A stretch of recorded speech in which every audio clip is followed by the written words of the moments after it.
আসন্ন ত্রয়োদশ জাতীয় সংসদ নির্বাচনে রাঙামাটি 299 নম্বর সংসদীয় আসনে বাংলাদেশ জামাত ইসলামী মনোনীত প্রার্থী অ্যাডভোকেট মোক্তার আহমেদ মনোনয়নপত্র প্রত্যাহার করেছেন।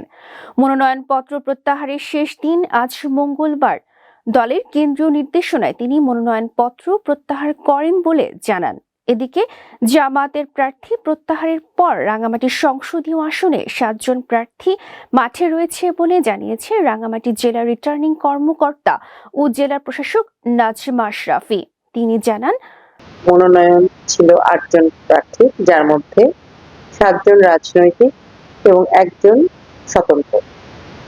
আজকে প্রার্থীর মনোনয়ন প্রত্যাহারের সর্বশেষ দিনে কিছুক্ষণ আগে জামাত ইসলামী মনোনীত প্রার্থী যারা মুক্তার আহমেদ, তার প্রার্থিতা সশরীরে আমার কার্যালয়ে এসে প্রত্যাহার করেছে।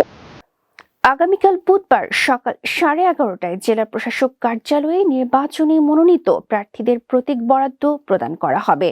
রাঙামাটি জেলা রিটার্নিং কর্মকর্তা কার্যালয়ের সূত্রে জানা গেছে, মনোনয়নপত্র প্রত্যাহার শেষে এ আসনে নির্বাচনী প্রতিদ্বন্দ্বিতায় এখন মোট 7 জন প্রার্থী রয়েছেন। এ প্রার্থীরা হলেন বিএনপি মনোনীত প্রার্থী দীপেন দেওয়ান, বাংলাদেশ খেলাফত মজলিস মনোনীত প্রার্থী মোহাম্মদ আবু বকর সিদ্দিক, জাতীয় পার্টির মনোনীত প্রার্থী অশোক তালুকদার, ইসলামী আন্দোলন মনোনীত প্রার্থী মোহাম্মদ জসিম উদ্দিন, গণ অধিকার পরিষদের প্রার্থী আবুল বাশার বাদশাহ, বিপ্লবী ওয়ার্কার্স পার্টির প্রার্থী জুই চাকমা এবং স্বতন্ত্র প্রার্থী পহেল চাকমা।